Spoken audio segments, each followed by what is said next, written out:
you very much. Great. So this webinar is brought to you courtesy of the VC HealthTech Hub and Healthlytic. These are two organizations who have come together to bring you the webinar we had yesterday and the one we also had today. And we're going to, towards the end of this webinar session, we're going to have more information about what they do and who they are. And this event is also supported by 3 other organizations, Medics in Tech, Digital Health Africa, and Innovates Health Africa. These have been the ones helping us with promotion of the events, and we want to acknowledge their support in making sure that this gets to as many people as possible. Next slide, please.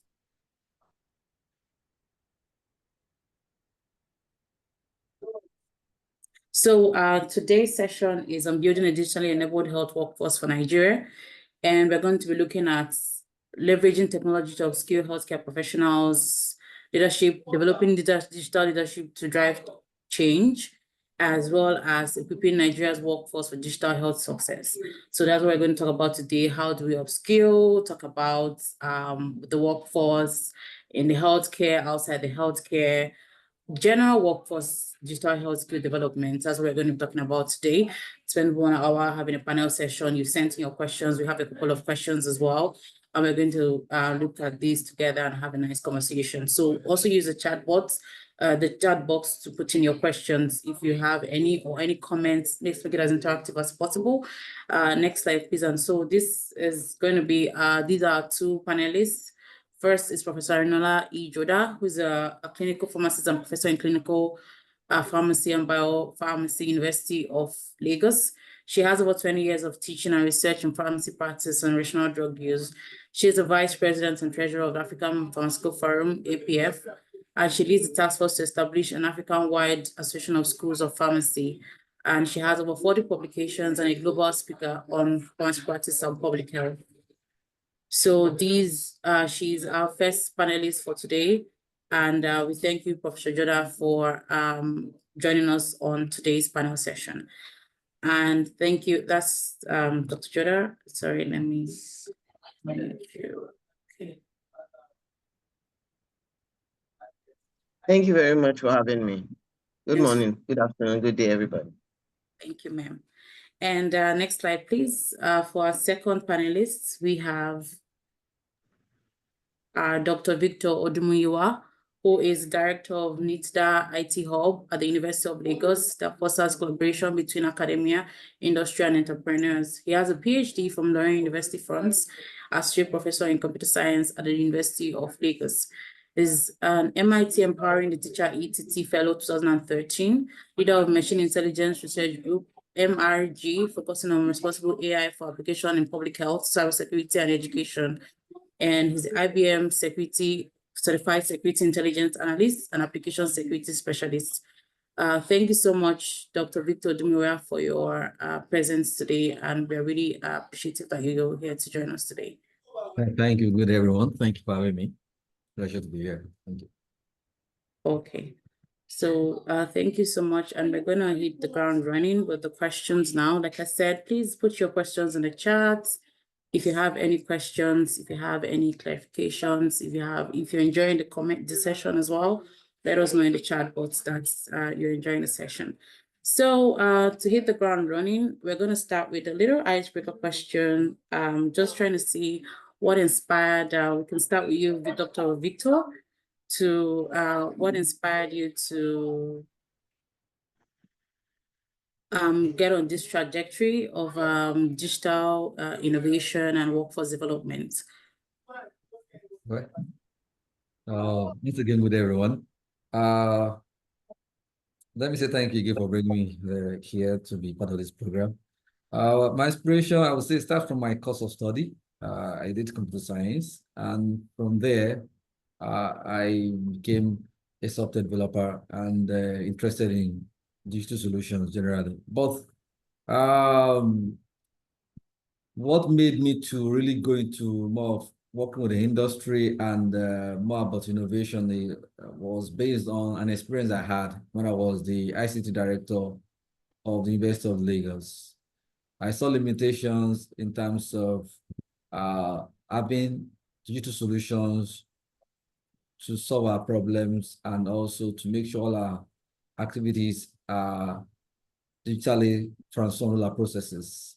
So there was a limitation in terms of funding to acquire ready-made solutions. And so the gap was there, so that it is important we actually be part of the innovation process of creating these solutions. And so that changed my thinking beyond just using or just managing to now making sure that we have innovation ecosystem on campus where we also going to kind of solving these problems, the problems in different sectors by creating our own solutions to those problems. Yeah. But also let me add, I've also been an entrepreneur right from my school days. So that was also part of it. Having started a business, IT business, and dealing with people trying to solve problems for different organizations. Has always been there. That I always want to solve problems and also build solutions. Yeah. Thank you. Thank you very much, sir. That's very important. What you just mentioned about always trying to find out the why and how to solve problems for people. So, Dr. Joda, you are a health expert, public health expert, an expert in the pharmaceutical space.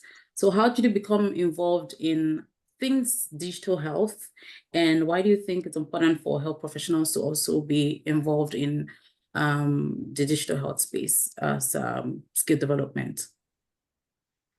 Thank you very much for this question. The truth is that the world has moved several decades away from when things were non-digital. Whether we like it or not, the introduction of the GSM phone under the Obasanjo administration at that time was the introduction of us being able to do things in a way that we could catch up with the global north now, the global south. And that offered us the opportunity to do things differently in every sector. And of course, in the health sector where we're dealing with lives, we cannot be left behind. So it's important for both the young healthcare professionals have digital in their veins already. So it's easy for them to adapt and to adopt.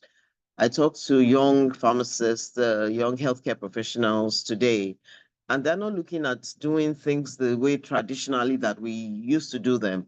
Or you graduate from school, you become a community pharmacist or a hospital pharmacist or an academic pharmacist, as the case may be.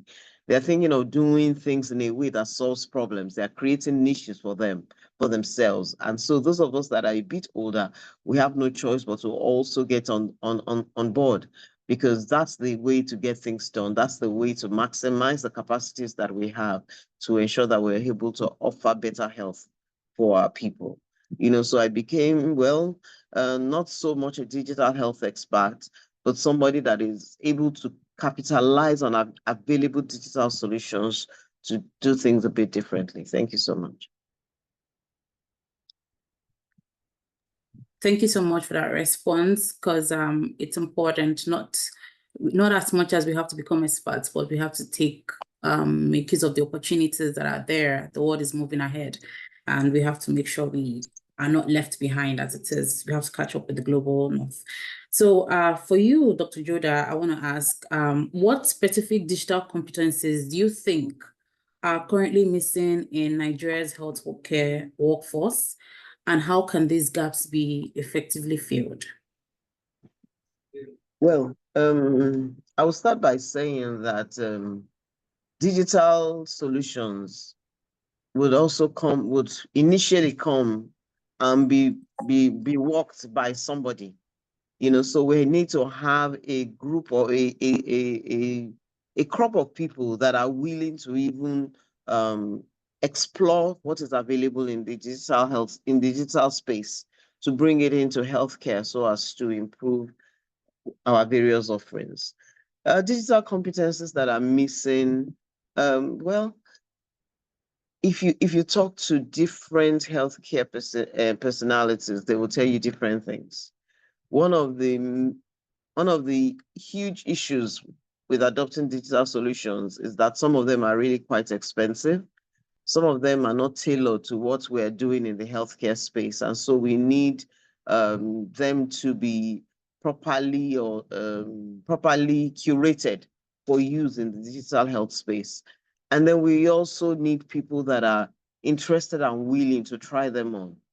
Because you find things, you have, for instance, in the pharma industry now, you have a crop of people that are offering online solutions for you to meet a doctor, for you to get diagnosed, for you to get your drugs and your prescriptions, and then delivered to your home so that you don't have to leave the house just because you need to see the physician or you need to consult a medical personnel.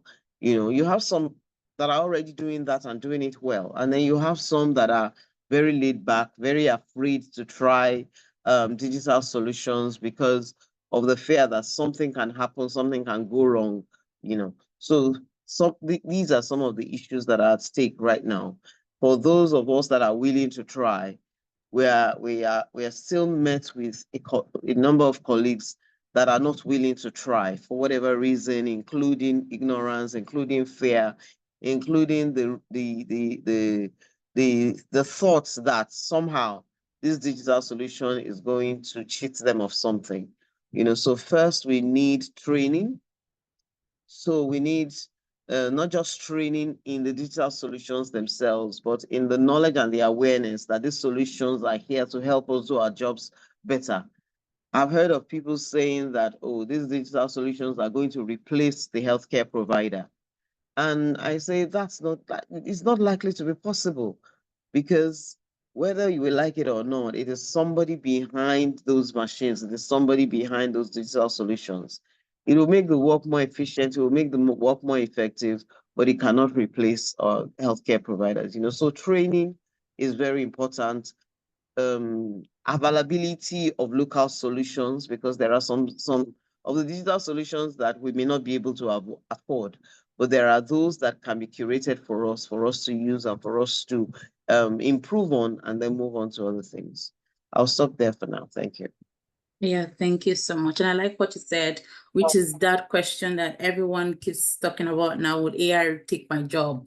Yeah. And the answer is always that no, AI won't take your job, but someone using AI will. So it's the same thing with digital tools, that if you don't embrace what's on now, someone who has that knowledge and that competency is going to take that space. And it's not just a thing of we also want to get better jobs. We also want to get, higher paying jobs and jobs that give us more remunerations.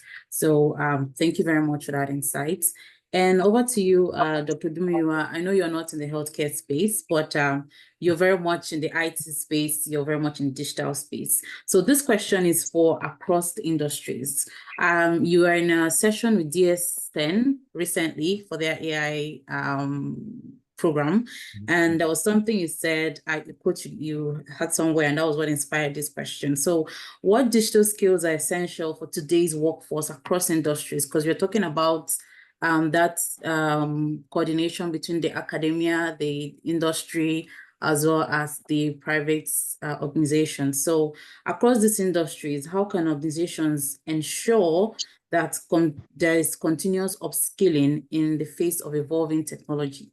How do we make sure that these essential skills, these skills that we've deemed essential, these digital skills of deemed essential, are continuously being upskilled across industries for the workforce?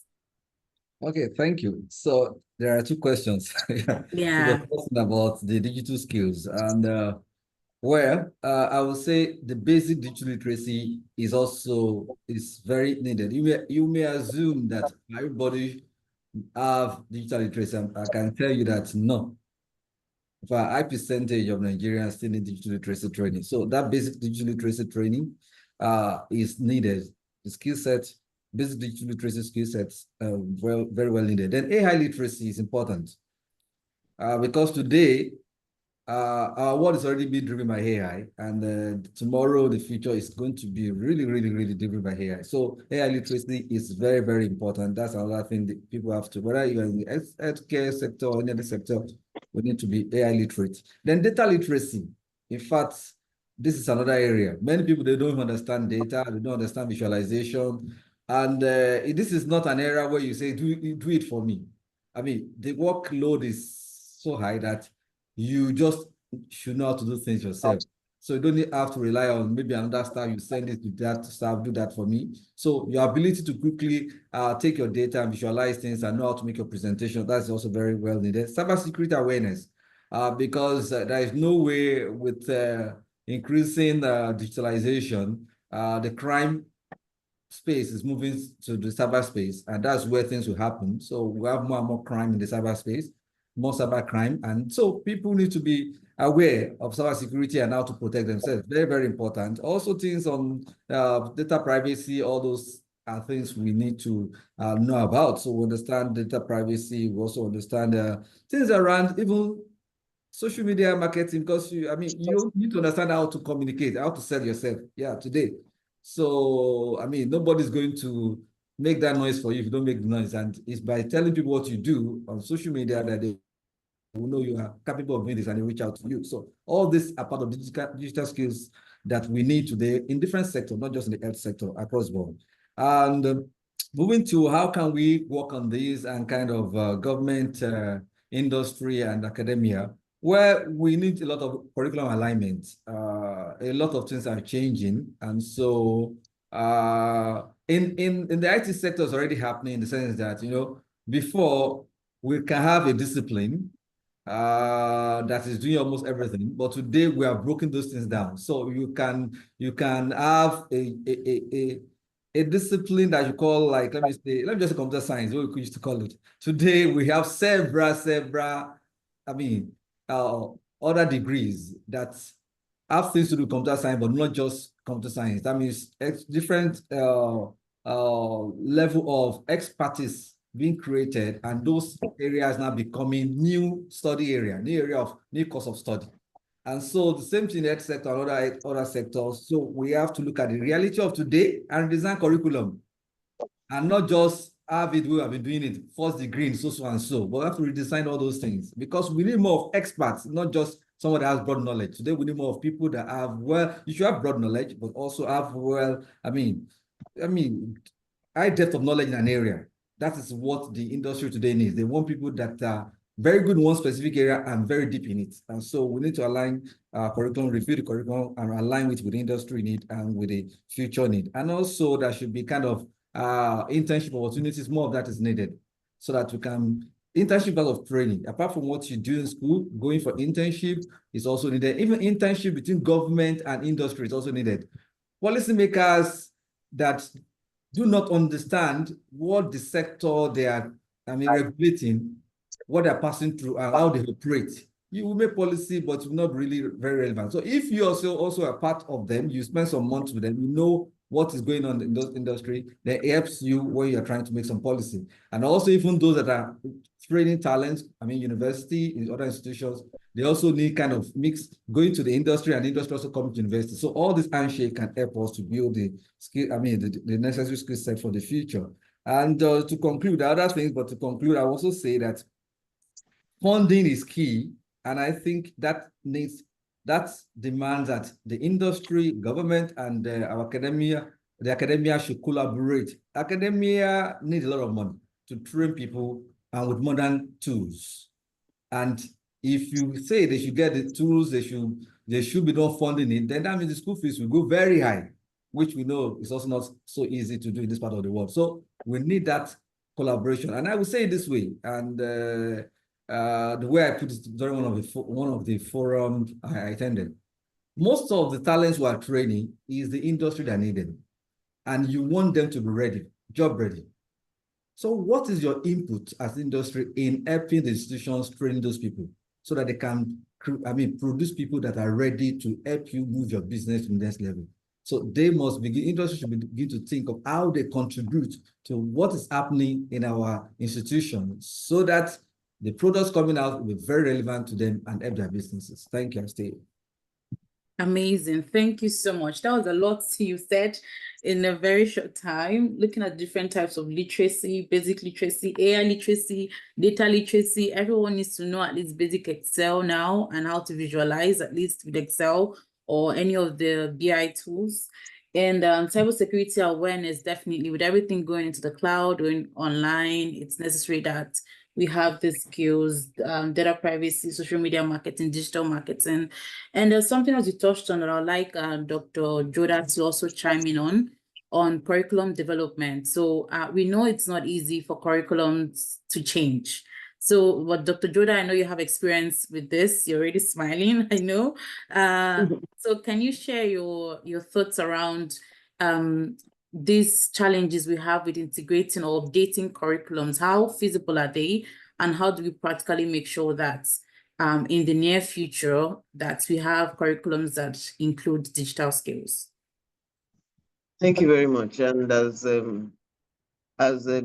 Odumiwa mentioned, he said when regulators and government agencies, when they are too far away from those that they are regulating, the rules and the laws that they make may not be very applicable. So we have regulatory agencies in healthcare that are a bit behind the changes that are currently going on in the healthcare space. And of course, that means that changing curriculum is much slower than what it should be if they were more proactive, more actively engaged with the industry, the healthcare industry that they are regulating.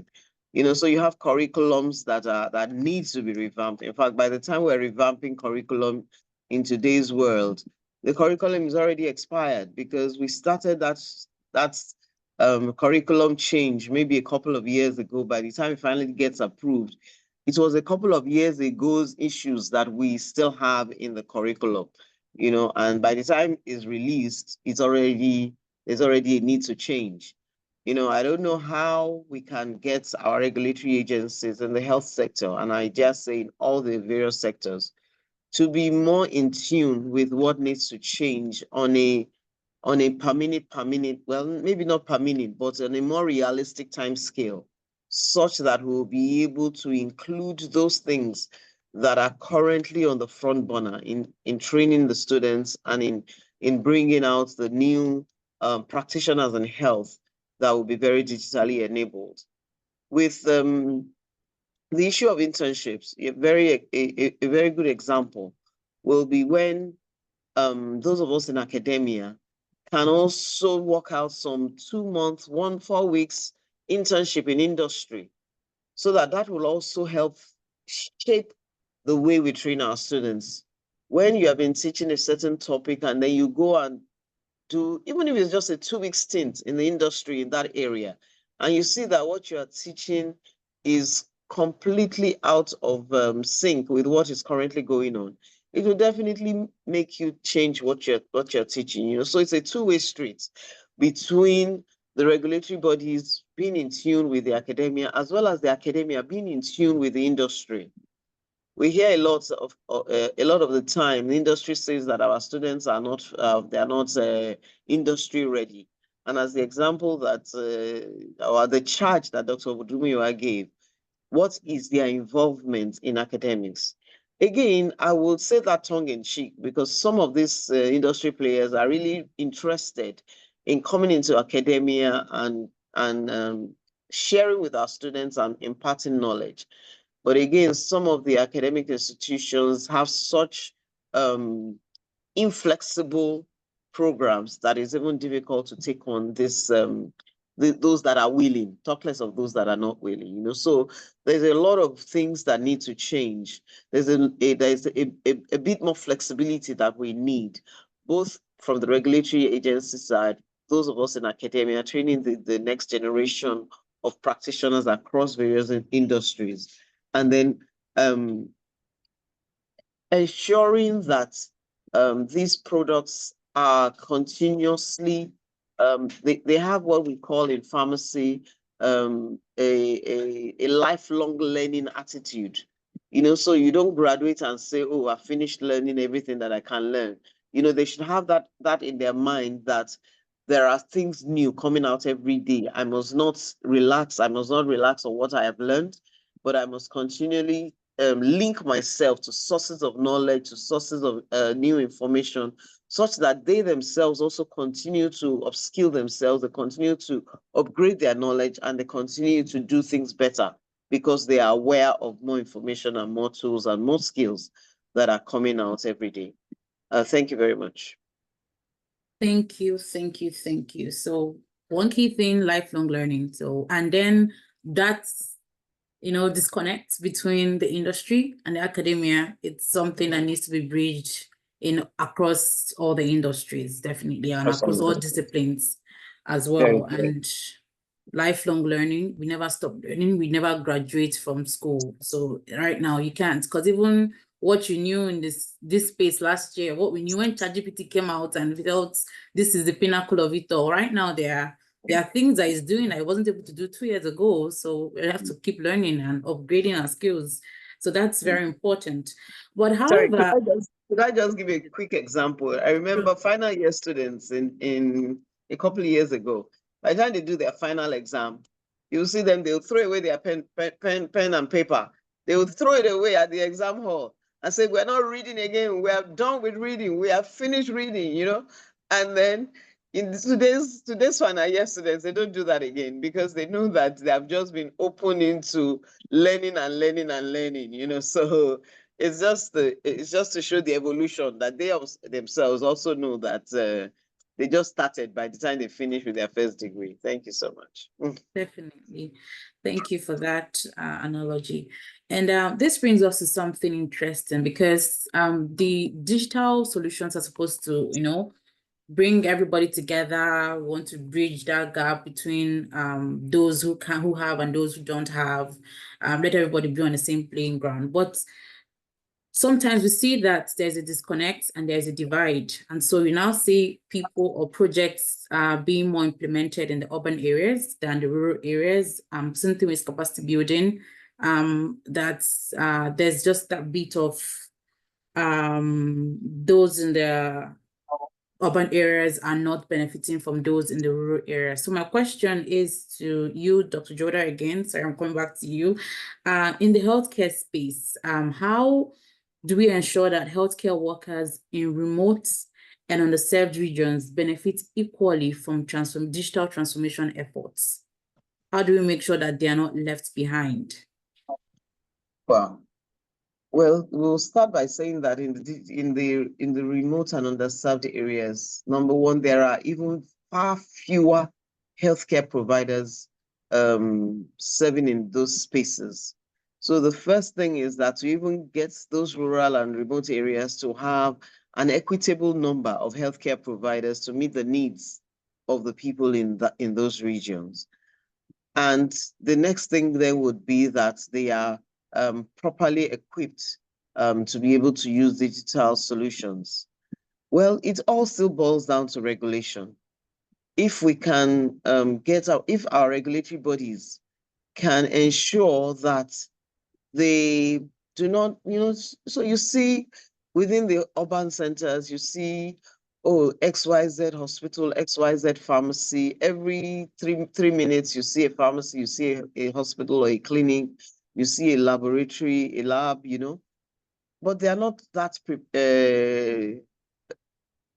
much in the rural areas. I did a four-week stint at the Robert Gordon University in Scotland under a Pharma Bridge program of the International Pharmaceutical Federation. And while I was there, I learned that because the urban areas are saturated with pharmacies, of course, my background is pharmacy, so a lot of my examples will be from pharmacy.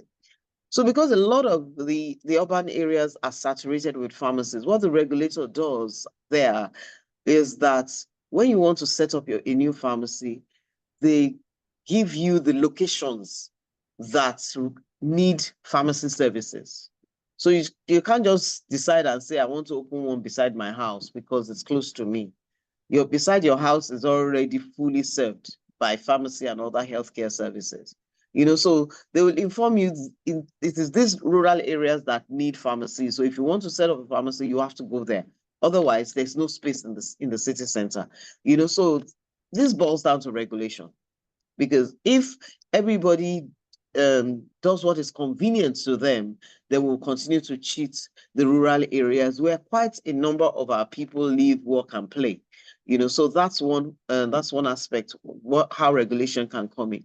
Again, to ensure that digital solutions get to them in the rural area, it's also still a matter of regulation. The Pharmacy Council is starting an initiative they call satellite pharmacies, where pharmacies that are located in the center can be linked to other pharmacies that will be in the rural area. So you can have a pharmacy in the city center, and then you want to set up another one in a rural area, and then that regulation of your pharmacy will be linked to the one in the urban area. Or for some of us that are already working in other areas of pharmacy, we can also use this opportunity to set up pharmacies in these rural areas that will be linked to those that are already registered. So it's a matter of regulation, because otherwise people will do things that is convenient to them, and some people will always be disenfranchised.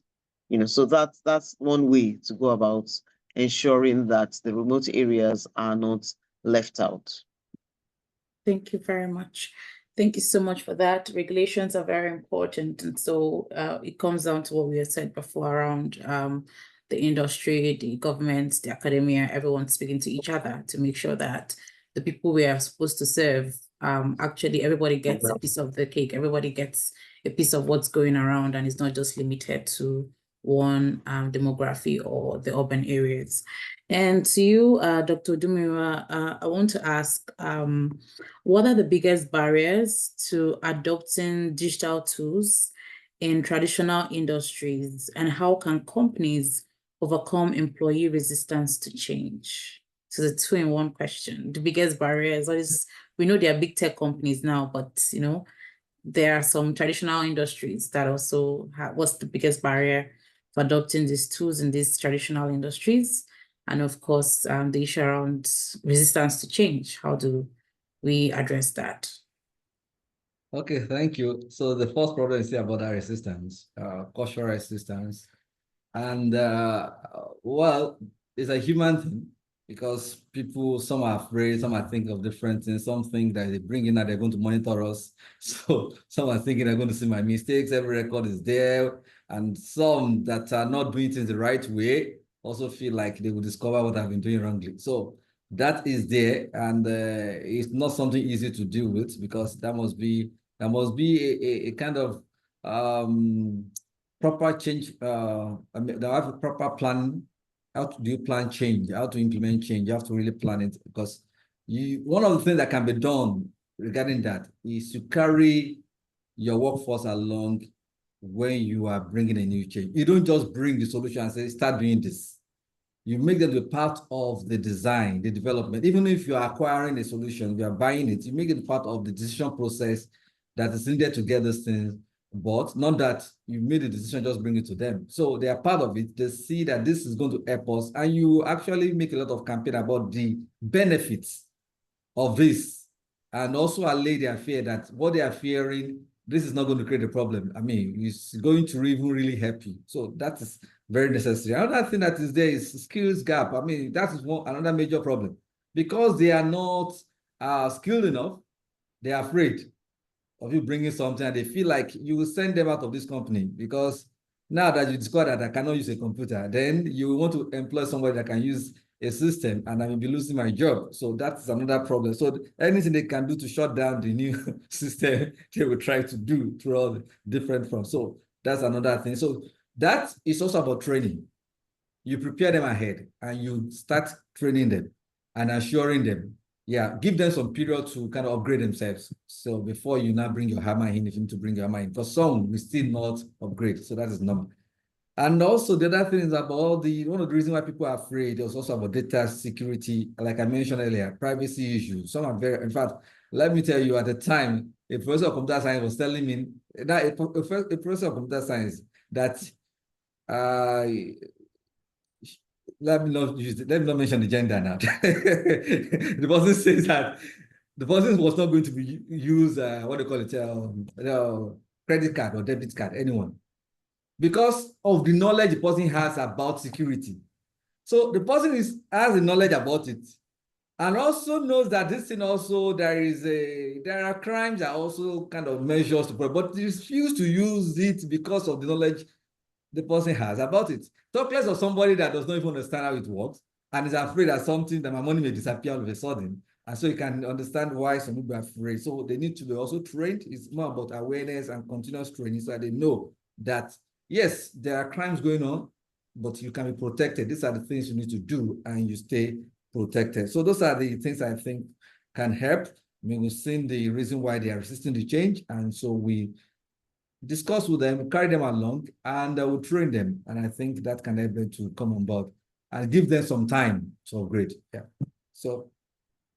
And just to piggyback on what you said, I want to ask you another question around when you talk about training, how best do you advise captains of industries to approach this issue of training, especially when it comes to digital solutions and digital literacy actually in general?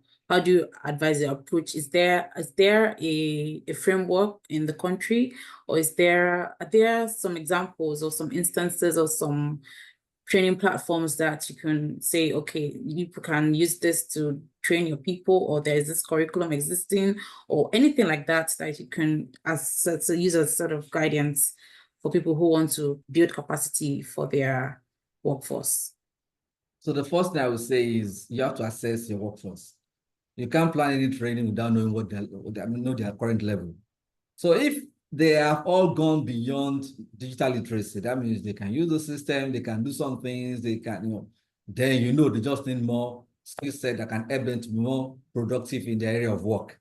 Now you can go to AI literacy. So assessment is the first thing to know where they are. And then you can there are some training you have to do physical. If your assessment shows that some percentage of your staff don't even know how to use digital tools, then for those ones, you have to organize physical training, because you need to train them on how to use the PC, train them how to use mobile devices in a way that they can be productive. So that has to be some form of physical training, because they are now learning to use those tools. But if you've gone past that stage, that you have people that can use those tools, now you can leverage on some platform. For example, cybersecurity training, there's some platform where you just subscribe as an organization, and your staff will go on the platform, they will see some content, learn from the content, and they will also be assessed by those platforms, where they will now be graded and they will know where they are, their level in terms of cybersecurity awareness. So we have platforms as well. Coursera is also there. What's other platform where organizations can subscribe to those platforms, and now I'll give access to their staff for different level of digital literacy or AI literacy or data literacy they want them to have. There's some that are free. Like we have also some on the Google platform as well. We have some several free trainings as well. Data analytics, things that they can kind of put the link to those platforms on their own website and allow their staff to go there and learn those things. Yeah, and there could also be dedicated training where you bring in an expert that can train your staff in specific things. So you can organize specific trainings, 1 week training, 2 weeks training, or you can even send your staff to organizations where they can go there and as well also do some training. Like where I am at NITUP, we organize different kind of trainings. So some organizations come and we organize trainings. There's a particular organization that brought in about 90 people. I said we should train them. So get them ready. Yeah, so different organization training institutes are available, and they can also, work with them and design specific trainings that will meet the needs of their staff. Yeah, thank you. Great, thank you very much. So start with assessing, and then when you find the gaps, you address the gaps. Yeah. Beautiful. Dr. Joda, as we come towards the end of our session, I just want to know if you can share with us what trends in digital health are likely to shape the future of healthcare delivery in Nigeria, and how can today's workforce prepare for them?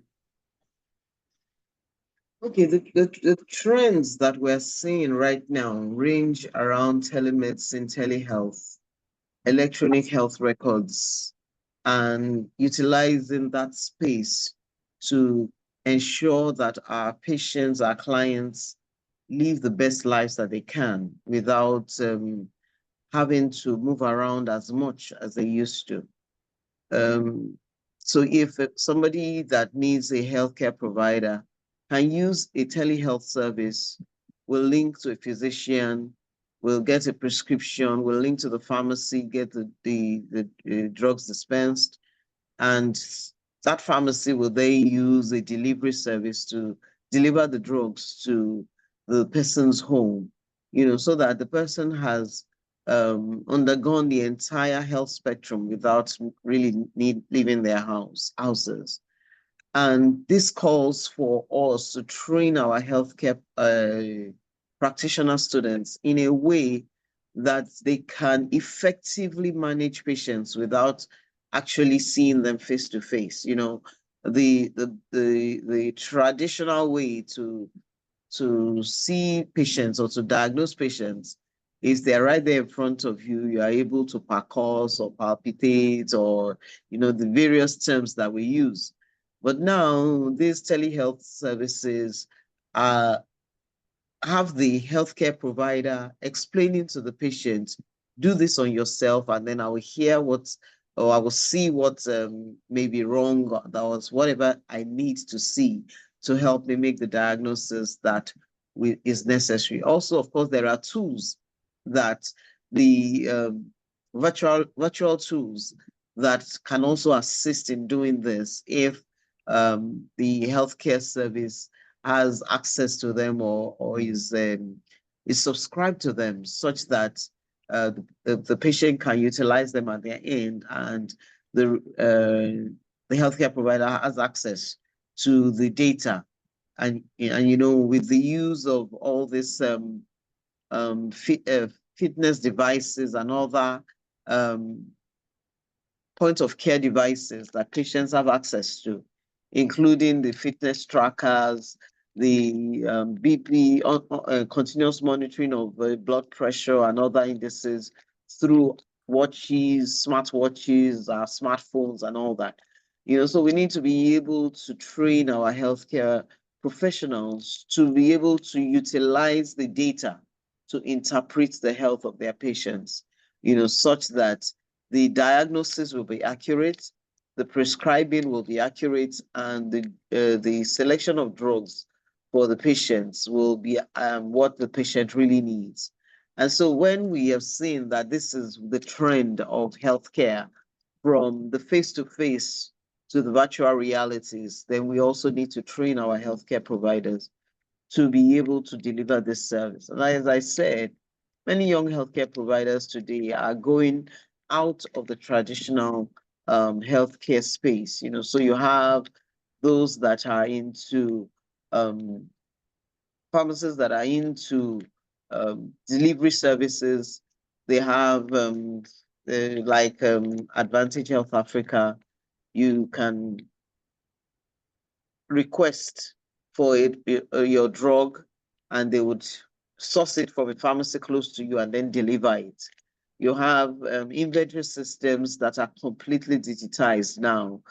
So you're in your pharmacy, you don't have to compile your list that forever used to compile as patients buy drugs in your pharmacy, and your sales girl or your operations manager will keep compiling that list to be able to be aware of what is finishing. So with your inventory systems, your digital inventory systems, and these inventory systems may be local to your pharmacy, or they could be tied to your delivery, to your source of the drugs.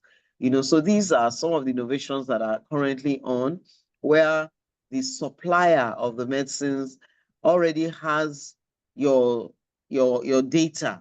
So as you dispense, as you sell your products, it's counting down on their inventory system, and you have put in there at what points they should restock for you, or your reorder level. They already know it. So once it hits that, they just naturally select what you need and send to you. So these are not things that we have been teaching. Yes, we teach inventory, but on a go and count what is in the pharmacy level, not the one that the digital tools are doing. And the digital tools are making life much easier for you. So it's just to confirm that what is online is actually matching what is in store, and then you can then place your order for your next delivery. And of course, these inventory tools are, some of them are so sophisticated, as I just mentioned, that it just gives an alert to your supplier that you need those products to be supplied, but depending on the turnover time for them to supply you, the alerts will sound. So these are all things that are currently on in the country, and are more and more healthcare providers are keening into that space. Again, I say some of these tools, for example, some of the inventory tools are more tied to normal goods. And we know that healthcare goods are not normal goods, because healthcare goods are not things that patients themselves can just stand up and say, oh, I want to buy biscuits and I'm going to buy biscuits. You can't just stand up and say, I'm going to buy a drug. It's expected that you have a prescription and then you're filling that prescription. And so some of the inventory tools don't take in things like expiry, don't take in things like first in, first out, such that products will not expire, because you have had all the supplies made of products with different expiry dates, and then they're not coming out in the order of the expiry, such that you don't have products that expire. So these are some of the innovations that are already happening. They will be on a more rapid scale, and there will be more healthcare providers that are keening into these services. And of course, there are more patients that are aware of tools that they can use to monitor their own health, and then escalate to a physician when they feel that, oh, something is strange in the color, in the odor, in the look of what I am seeing. So these are some of the things that are currently going on, and we need to prepare our healthcare professional students to be able to deliver when they graduate. Thank you so much. Thank you, ma'am, for the very rich insights. And I would like to pose this question to you also, Dr. Dumiwa, because she talked about the healthcare space. Outside the healthcare space, generally within the industries, what are the trends you're seeing that are shaping the workforce we see, or the industries now, that the trends, digital trends that the industries are adopting, and what's going to come? What do you think is going to be the next big thing, or the big things in the next couple of years in this space? Thank you. I will talk about other industry. I also talk about the healthcare industry. And if you permit me, I also talk about a program we have, a conference we're having in 2 weeks' time, which relates well to this. One of the things happening, digitalization, first component of it is about automation, which is already is not new. It's only that in some clients they are not as fast in adopting it. So it's already there. Many processes have been kind of automated. So yeah, that is there. That's the first thing. First of all, infrastructure for connectivity, having systems, those are the first things. Then later on solutions, automation of different processes, and services. So that is there already. But we don't have high adoption in this part of the world. So I think there are more adoption as we move on. The second part is now the intelligent part, where machine becomes intelligent, with the AI we're talking about, which is the current reality and is going to be the future. And that is where I think we need to begin to work towards making sure we as Africans and we as Nigerians, we actually benefit from this. As it is currently, we are not benefiting much from it because our own data is not part of what is being used to create those solutions. So we have problem with being able to get our data out. I'm not saying we just sell our data out, but I'm saying properly digitalizing our data, making them ready, that we can create solutions that can leverage on those data and increase our productivity. We are not productive as we ought to. That is there. And so we have to enhance it. And you can see, as we all know, that we're having exits. A lot of our medical professionals are leaving. Yeah, they are leaving. And we have problem even kind of maintaining the ones that are still on ground. And we will continue to have problems because today, I remember in those days, because I have people in the medical profession, my family, when you finish when you finish your first degree and you're able to get housemanship in a teaching hospital, you are very happy, it's like you are lucky to get a space. But now they are looking for people and it's difficult. Many people want to leave. So what we are working towards, like the conference I'm talking about, in 2 weeks' time, we are talking about the future industrialization of medicine in sub-Saharan Africa. We have to go beyond the current practice of medicine and industrialize medicine. We are not there yet. That's why we call it future. And it's going to start, some of the things Professor Jordan mentioned earlier, it's going to start by enhancing and developing this aspect of Internet of Medical Things. I know we know about Internet of Things, but Internet of Medical Things. Because in telemedicine, the problem you have is that you say, okay, how do we test them remotely? But we have medical things that can be connected to the internet that people can buy and on their own, attach to their body and you get all the readings. And so we have to do a lot of work in that aspect, Internet of Medical Things. How do we even bring it down in our own context? Those things are expensive. How do we do some production, some design locally here that this thing can become affordable and accessible to people? So those are things we need to be thinking about. And also different other things around making sure that we can industrialize medicine. It's not saying that the medical personnel will disappear. No, that's not it. But we can service more people because it's no longer the case that we have to go and queue up somewhere and stay somewhere.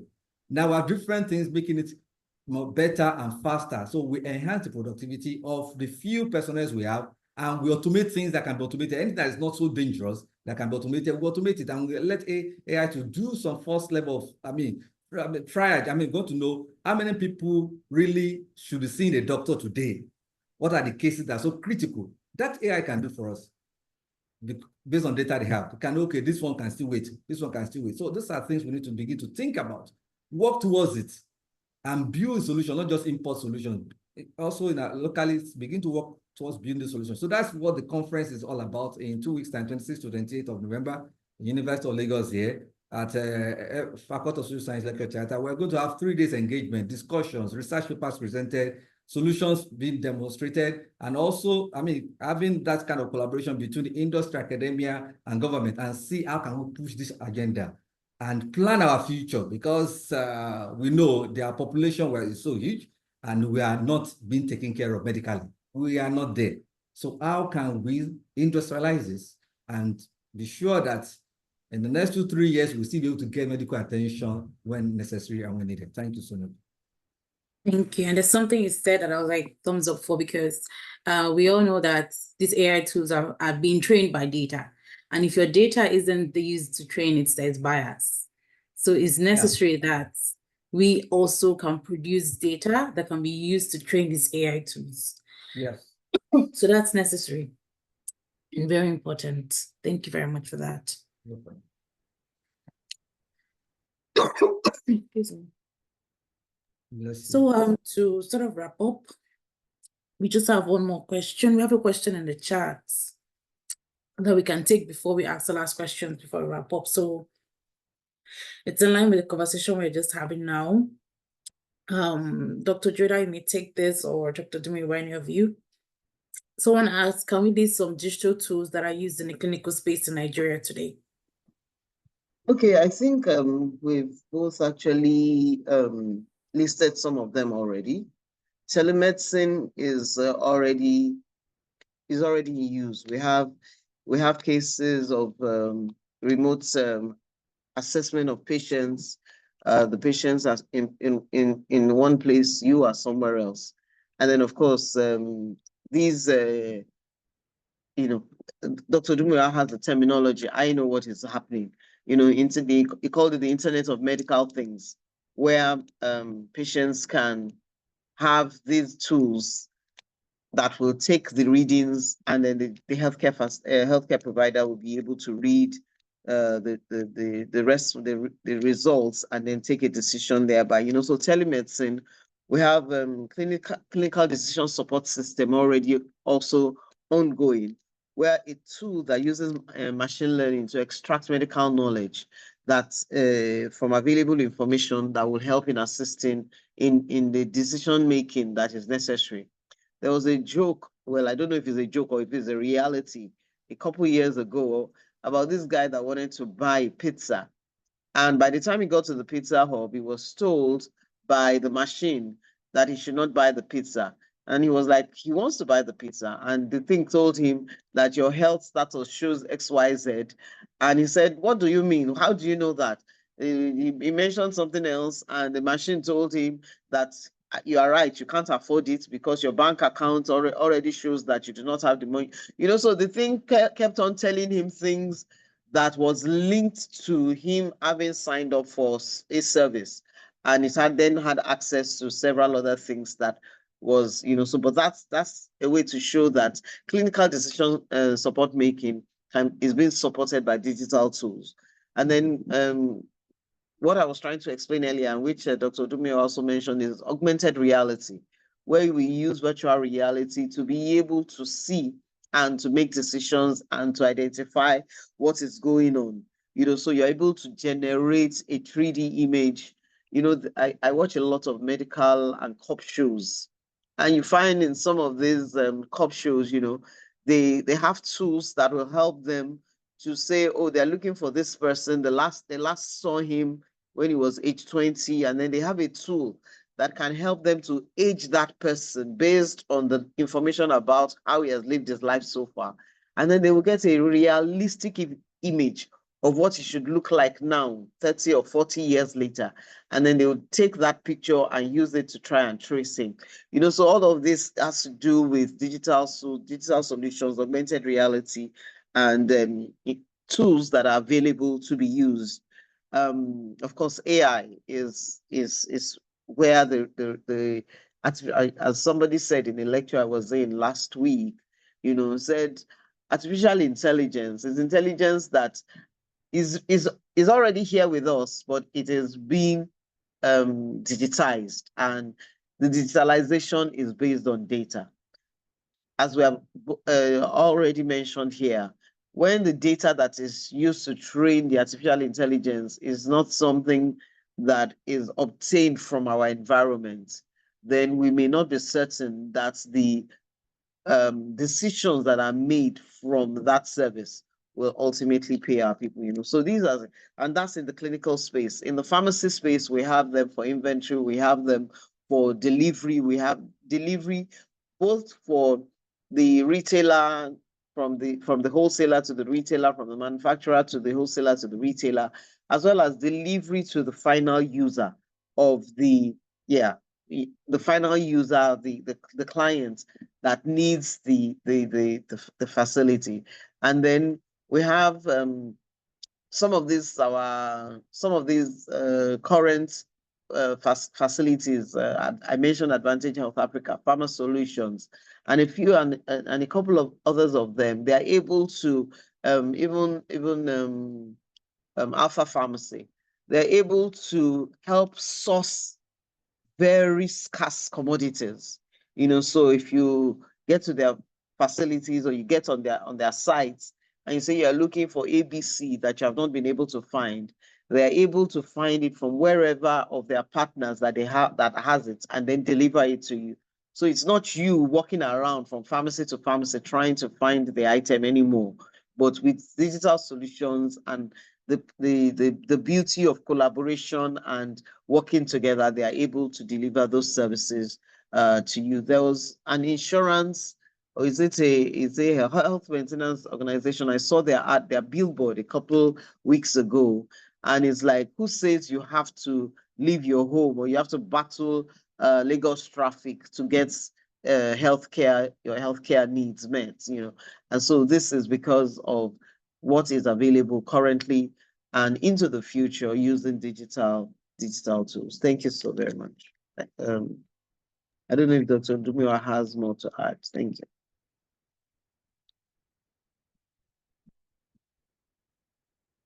Bro, I think you said a lot. So, you know, you've mentioned them by speaking about the different areas.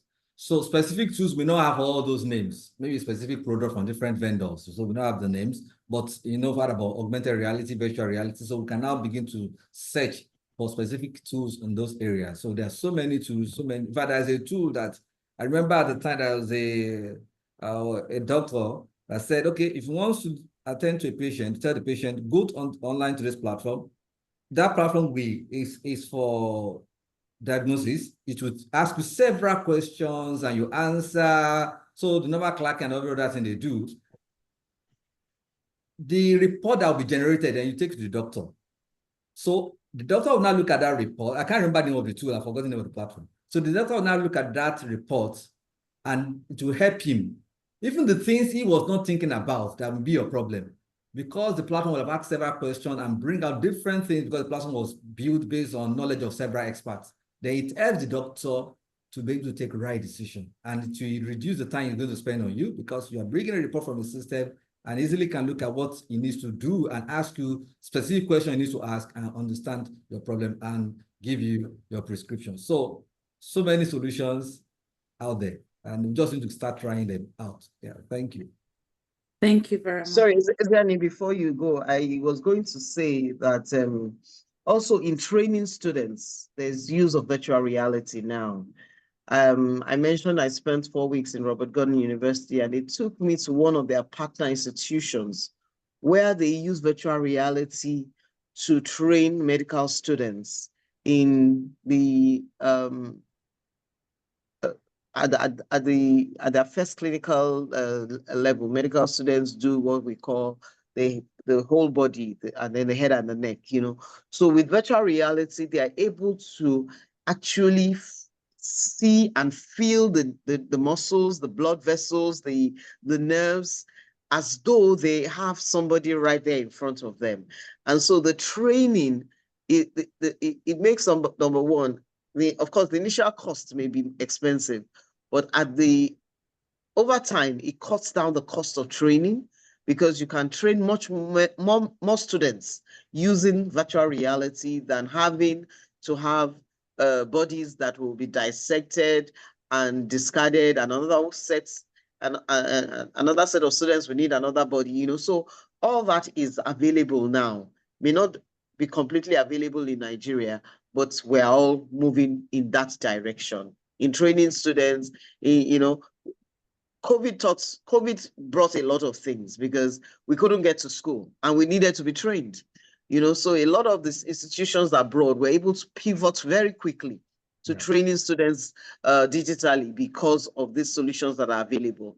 And here in Nigeria, we've also been able to access some of these tools, some labs for practicals in clinical in pharmacy also are done virtually because of digital tools that are available. Thank you so much. I just needed to add that. Thank you so much. And I want to thank the both of you for really an engaging time.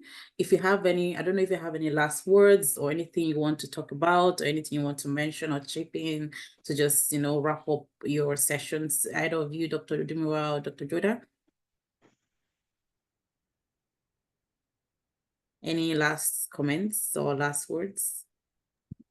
So I'll just say, oh, okay, Prof, go ahead. Please go ahead. Go ahead.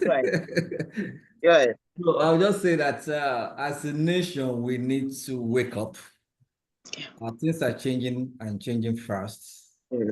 And the reality, if you're not careful, I mean, what you think is current in the next 6 months is totally outdated. And we need to really wake up to that. And our education system, even not in the education of our hospitals, our healthcare, all the different, all of them all together, need to wake up and see this is the way to go. And we need to intentionally begin to invest in this. Intentionally, it's not just about dreaming it. We have to intentionally begin to invest in it. And like I also said, I want to see more of this community participate in the conference we're having in 2 weeks. I have a reason. I saw some papers that were submitted, and I was happy to see that some hospitals are already doing things in Nigeria. Some hospitals are already doing things, and some of them even see the need to even write it as a paper submitted to a conference. So I think we need to understand ourselves, belong to an ecosystem, and see how we can help one another. That ecosystem thing is important if we really want to grow this aspect, and see how we can help one another to grow the health tech sector of this country. Thank you so much. Yeah. Thank you, Dr. Joda. Thank you so very much for this opportunity to share and to also learn, because every opportunity is an opportunity to learn. Yes, just as Dr. Odumura has said, as a nation, we need to be intentional about some things. And while we may not be able to take everything up at once, but we can leverage on things. You know, I use this example a lot. In the days of the PTF, you know, drugs were delivered to hospitals without quantification, without knowing what was needed. You know, so you had a lot of drugs expiring in one place because they did not need it, and they were in dire need for those same items in another place because quantification was not done. So equal allocation was done to everybody. If they had done quantification, they would have known that this place needs more of A and less of B, and this other one needs more of B and less of A. And so in that way, when we leverage on our collective strengths, you are doing this, I am doing this, we're learning together and growing together as a people. Within the digital health space, we'll be able to achieve more than each of us being what I call MD CEO of very little spaces. You know, so for digital health tech, it's not a cheap way of doing things, but we can leverage on what we have such that we will grow uniformly and grow together. Regulator, industry, academia, we can leverage on things that we can each focus on different aspects that is germane to us, and then in that way grow a community that will be helpful to our patients across the country. Thank you very much. And then while I sign off, I'd like to just acknowledge the opportunity given to us to join in this webinar. Thank you so much.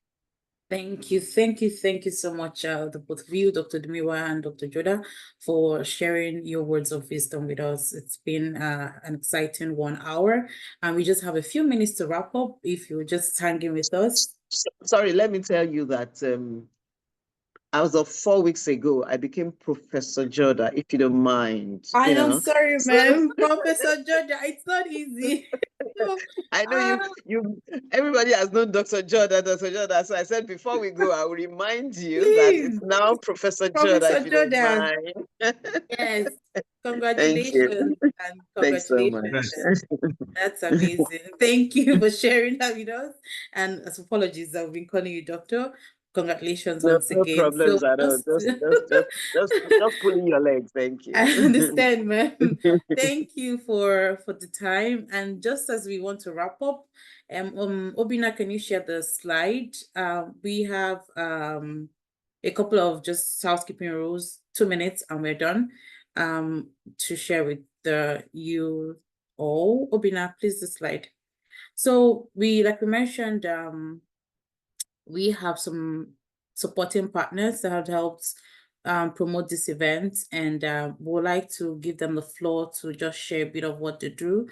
Innovate Health Africa, Digital Health Africa, Medicine Tech. So if you have anybody from Innovate Health Africa joining us today, I know you were on the call yesterday, so if you have anybody, you could just pop up and let's unmute you, and you can share your just some minutes to talk about your organization. So I'm not sure if they're here or not. But if they're not here because they spoke yesterday at the first event, those are their details on the site. Digital Health Africa, that's the detail for the Innovate Health Africa. And yes, Digital Health Africa is another partner of ours that helped us to promote this event, and that's their details. You can reach out to them and see the beautiful work they've been doing in this space, spreading awareness and information around digital health across the continent. And finally, we have Medicine Tech. I know someone from Medicine Tech is here. If you can raise your hand so that I can unmute you, so you can. Kenneth, are you on the call? Yes, I am. Can you hear me? Yes, please. Yes, we can hear you. Thank you. You have the floor. A minute, please. All right. All right. Thank you, VC Tech Hub, for organizing this event. Thank you, Dr. Victor and Professor Joda, for this discussion. Quite an insightful one. I'm just a bit unhappy that many of those who needed to hear this are not even here to, listening. For a long time, digital health capacity building for healthcare professionals and students has been neglected. I'm so happy that this is changing.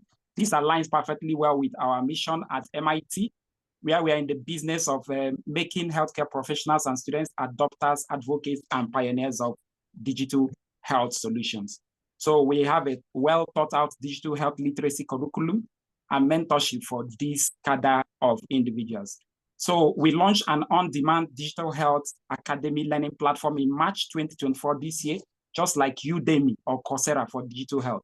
And we have had more than 100 persons graduate from these different courses. We just launched a digital health skills showcase platform akin to LinkedIn for digital health skills, so that we can start showcasing some of these skills to the outside world for collaboration, partnership, and employment opportunities.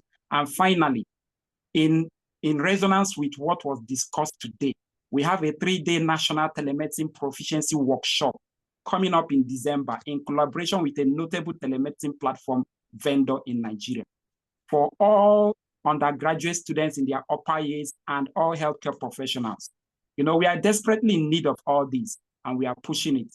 We will look forward to your collaboration and partnership. We welcome them in any form.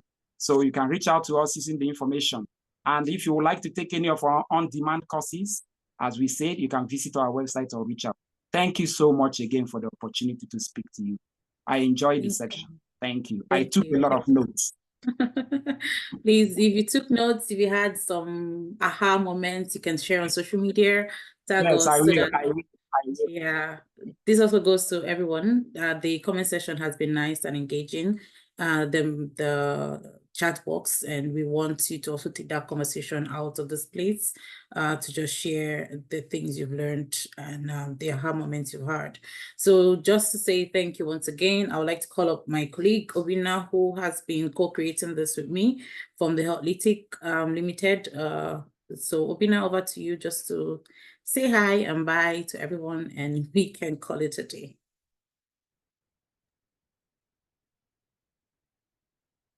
Hello everyone, can you hear me? Yes, we can hear you. Great. All right. Hello everyone, thank you very much for joining us today. My name is Obina and I'm the founder of Healthlytic. And it's our pleasure to co-create this event for the past 2 days, which had started yesterday. Today as well, we've had several conversations around digital health and how we could also help, we could all drive, the mission towards building a digital health ecosystem within Nigeria and across Africa. And we thank you for giving us your time today, listening to our speakers, participating in this engaging conversations. And we look forward to further engagements with you all through our social media platforms or our websites as well, as you can see on the screen. And as you can see on the chat, we have an evaluation form. Please do well to click the link and give us a feedback on today's session or any of the to yesterday's session for those who attended both sessions. And yeah, we'll also send out an email in due course with the link to the recording for today's session alongside the evaluation form. So thank you very much once again for joining us, and thanks as well to our amazing panelists for sharing with us today from your wealth of experience and knowledge. We appreciate you. Over to you, Ezine. Okay, thank you everybody, and have a very lovely evening, afternoon, or morning, wherever you're joining us from. And congratulations once again, Professor Joda, and thank you, Dr. Victor, for your time. Have a nice evening. Yeah, thank you. Thank you. Bye-bye, everybody. Thank you so much for having us. Thank you. Thank you. Bye. Bye. Yeah.